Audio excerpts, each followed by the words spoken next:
Então, dando prosseguimento, forma algébrica dos números complexos. Existem três modos da gente representar um número complexo. Na sua forma algébrica, que boa parte dos problemas, a maioria, com certeza, dos exercícios que você pegar em prova, caso ocorra número complexo, ele vai estar na forma algébrica.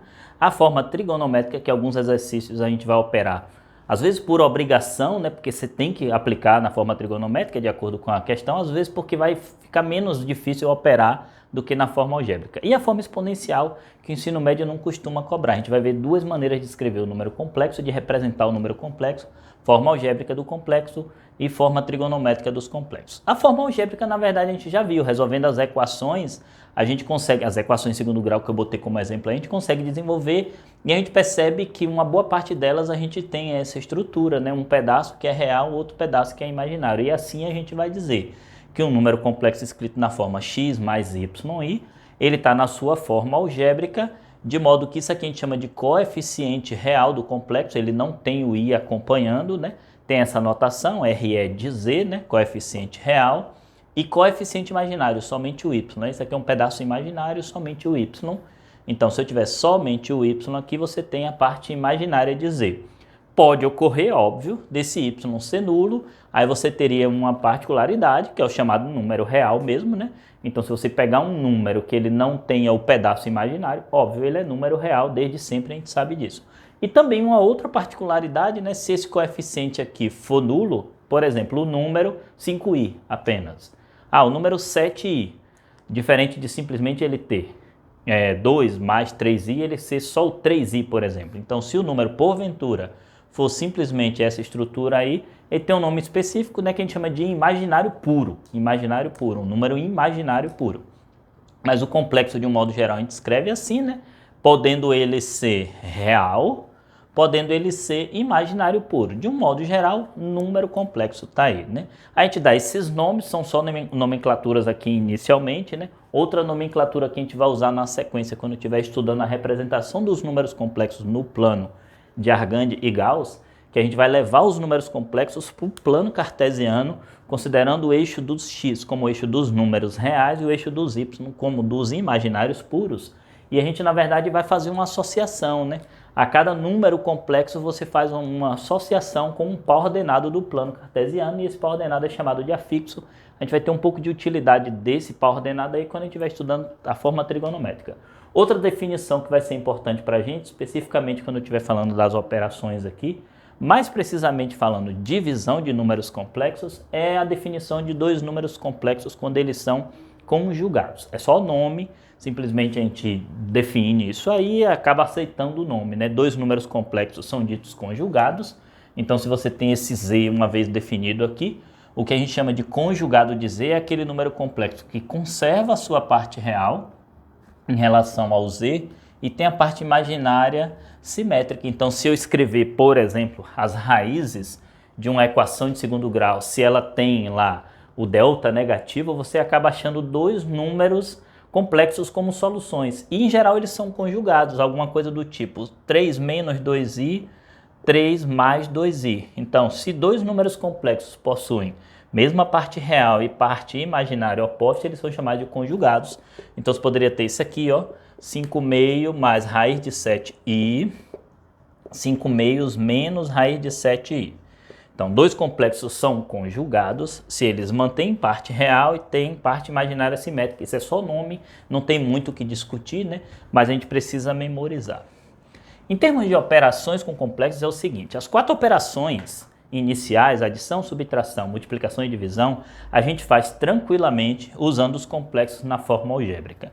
Se você parte para uma potenciação, depende do expoente. Você pegar um número complexo, por exemplo, ele elevar a sexta potência, pegar esse número complexo e elevar a sexta potência, não é que não se faça, você consegue fazer, mas isso aqui, na verdade, você teria um binômio para desenvolver, né? 2 mais 3i elevado à sexta, ou então multiplicar 2 mais 3i por ele mesmo 6 vezes, dá um bocado de trabalho isso aqui. E a radiciação você não faz na forma algébrica. Então a gente vai ver, na verdade, o seguinte, as quatro operações, adição, subtração, multiplicação e divisão na forma algébrica, potenciação e radiciação na forma trigonométrica. Radiciação raramente aparece nas provas de vestibulares, muito raramente mesmo, mas eu vou citar brevemente. Em termos de potenciação, se o expoente for pequenininho, dá para a gente desembolar, né? Então, se eu pegar um número complexo e elevar ao quadrado, eu desenvolvo tranquilamente um produto notável. Um cubo, você desenvolve o produto notável, se souber o cubo de uma soma ou de uma diferença. Se não souber, multiplica o número por ele mesmo 3 vezes. Dependendo do expoente e a potenciação, a gente desenrola. As outras operações, em termos de adição e subtração, não tem muito segredo. Eu estou pondo dois complexos como exemplo aqui. Se eu faço isso, Z1 mais Z2, não tem muito o que pensar aqui. Você naturalmente faria isso pelo hábito que você tem para lidar com binômios, né? Com polinômios, na verdade. Você vai somar polinômios, você agrupa, na verdade, por tipos, né? Então, se eu tenho parte real, parte imaginária, eu vou somar com esse cidadão aqui. 5 menos 4i, você, com certeza, naturalmente, vai fazer a soma. Ora, eu vou somar isso com isso, que vai dar 7, e vou juntar 3i com menos 4i, que vai dar menos i.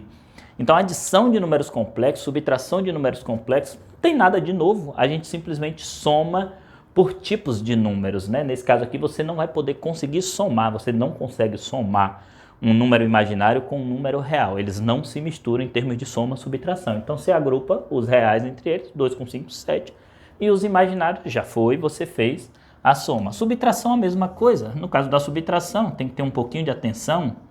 Não por ser diferente, né? Por causa do menos, né? O menos tem que ser do número complexo todo, né? Então, eu teria 2 mais 3i menos, vou abrir um parênteses para evitar erro, né? Esse complexo aqui. 5 menos 4i. Então, dessa forma, a subtração ficaria 2 mais 3i menos 5 mais 4i. É necessário ter atenção com esse sinal, tem que distribuir para todos, né? Então, menos 3 mais 7i. Ó, são duas operações juntamente com produto, adição, subtração e mais produto, que eu vou botar na sequência aqui, que você, na verdade, vai fazer toda hora. Toda hora a gente vai ter operação resolvendo exercício, toda hora a gente vai ter algum tipo de operação envolvendo exercício que a gente vai precisar fazer. Adição, subtração, multiplicação. Vou pegar esses complexos aqui, ó. Deixa eu aproveitar ainda esse quadro e vou fazer o produto. É nessa de que toda hora a gente faz essas três operações que eu acabei de falar, toda hora você faz produto de complexos. Sempre que você multiplicar dois números complexos, vai aparecer um i ao quadrado na hora que você fizer o produto. Então, querendo ou não, você vai memorizar que i ao quadrado é menos 1. Então, se eu fizer Z1 vezes Z2, Z1 vezes Z2, 2 mais 3i, que multiplica 5 menos 4i. Observe que a parte algébrica que a gente trabalha aqui não tem nada de novo. A gente trabalha isso aqui muito, multiplicando função, só que em vez de i a gente tem isso aí como x, né? Então, várias vezes a gente faz isso aqui, às vezes está fazendo uma equação de segundo grau e aí tem um x. O que mudou aqui foi a letra, não tem nada de novo para a gente aqui. Então, 2 vezes 5, 10. 2 vezes menos 4 vai ficar menos 8i. 3 vezes 5, 15. 15i. E 3 vezes menos 4, menos 12i ao quadrado. Aí tem que ter atenção com esse i ao quadrado, né? 10 aqui eu não posso fazer nada. Esses dois aqui eu vou juntar. 15i menos 8i eu vou ter, então, 7i. E aqui eu tenho que lembrar, né, que o i ao quadrado vale menos 1. Então, no lugar do i ao quadrado, eu vou substituir menos 1. Daí, então, eu teria 10 mais 7i mais 12, de modo que Z1 vezes Z2 seria 22 mais 7i. Então, assim, a adição de complexos, subtração de complexos, multiplicação de complexos, toda hora a gente faz. A divisão a gente vai ter que ter um pouquinho de atenção. E é o que eu vou fazer no próximo quadro. Eu vou apagar o quadro e eu venho explicando divisão. E na hora que a gente vai fazer divisão, a gente vai precisar pensar, lembrar da ideia do conjugado, pelo menos a ideia, né? Porque quando você dividir dois números complexos, você, querendo ou não, vai estar pondo no denominador uma raiz. Embora a gente não fique usando isso toda hora, esse i é raiz quadrada de menos 1. Então, quando eu divido, por exemplo, Z1 por Z2, embaixo eu tenho uma raiz, né? 5 menos 4, raiz de menos 1. Por isso que se define a ideia da divisão de números complexos com aquele mecanismo que a gente usa de racionalização de denominador. Se você tem um denominador que tem raiz quadrada, em geral a gente faz a racionalização. Então o que a gente vai fazer aqui é operar como se fosse uma racionalização de denominador. Quando a gente faz divisão de complexos, você acaba pondo uma raiz no denominador, Aí o processo de racionalização que a gente aprende no 7º ano, no 8º ano, a gente vai acabar usando aqui também para pensar a divisão de números complexos. É o nosso próximo quadro. Fica aí, viu?